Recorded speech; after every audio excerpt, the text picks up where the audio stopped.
এই যে মানুষের সাথে মানুষ বেইমান করে, ঠিক আছে গাইস? এই যে দেখেন, আল্লাহ কি না পারে? আল্লাহ কিন্তু গরম দিতেছে, আল্লাহ বৃষ্টি দিতেছে, আল্লাহ তুফান দিতেছে, আল্লাহ মানুষ মারাইতেছে। আল্লাহর হুকুম ছাড়া কিন্তু কোনো পৃথিবী কিছু লড়ে না। কিন্তু আমরা যে কথা বলি যে অমুক হইতে করলো, অমুক হইতে করলো, না। আল্লাহ সৃষ্টিকর্তা বলছে যে আমি কার উসলে কোন উসলে যে মারবো কেউ জানবে না, ঠিক আছে? তা আল্লাহ হুকুম দিলে কিন্তু আল্লাহ সব কিছু করতেছে। মানুষ হয়, মানুষ কিছু করতে পারে না।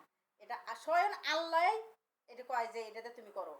যে একটা ব্যক্তি যদি মারিয়া ফেলা দেয়, ওই শালারা না এমন আসছিল সেই জন্য মানুষ মারছে, না, ভুল।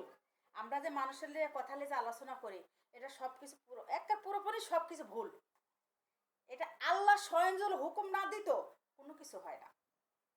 একটা ব্যক্তি দেখবেন যে মরার থেকে উঠে আসতেছে, কে বাঁচাইলো? আল্লাহ।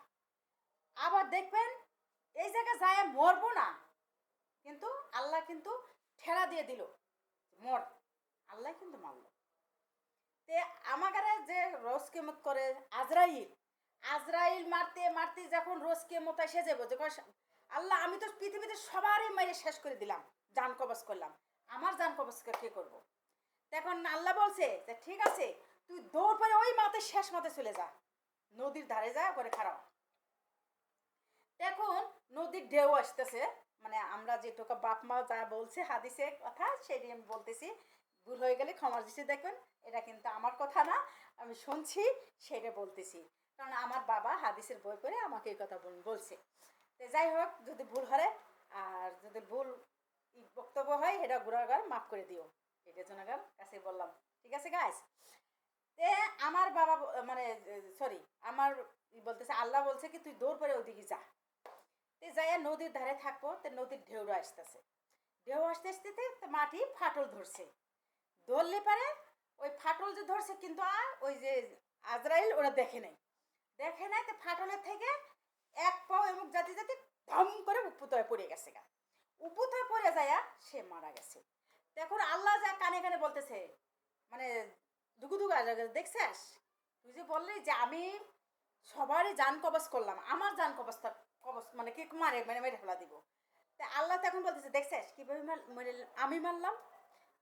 তখন আজরাই বলছে হ্যাঁ খোদা, তুমি ছাড়া দুনিয়ার কেউ বুঝতে পারবে না যে তুমি কি। আল্লাহ ইশারা দিলেও কিন্তু সব কিছু হয়ে যায়। আল্লাহ ইশারা দিয়ে কিন্তু মানুষের ইজ্জত লাগাইতেছে, ইজ্জত মানে যে মানুষ যে কোনো জিনিসই করুক, আল্লাহর হুকুম ছাড়া কিন্তু কোনোটাই নড়ে না। একটা গাছের পাতাও কিন্তু পড়বে না আল্লাহ যে পর্যন্ত হুকুম না দেয়। আমরা মানুষের অন্যায় করি যে ওই জায়গায় মানুষ মেরে ফেলাইছে, ওই জায়গায় এটা করছে, ওই ছেলেটা এত খারাপ, ওই ব্যাটারা এত খারাপ, মানুষের সাথে এই ব্যবহার করে, মানুষের না। আমরা এটা মানুষের ঘিবুত লই আমরা ঘাড়ে, কিন্তু আল্লাহ কিন্তু করাইতেছে, ঠিক না কে গাইস? আর যদি কথা ভুল হয়ে থাকে ক্ষমার দৃষ্টি দেখবেন, কিন্তু আমি যেটুকু জানি, যেটুকু শুনছি সেটুকু আপনাদের কাছে শেয়ার হইলাম, ঠিকই গাছ? তে যদি সত্য কথা হয় তো অবশ্যই আপুর জন্য লাইক কমেন্ট শেয়ারে জানাবেন। আর যদি ভুল হয়ে দেয় ক্ষমার দৃষ্টি দেখবেন। তো আল্লাহ হাফেজ।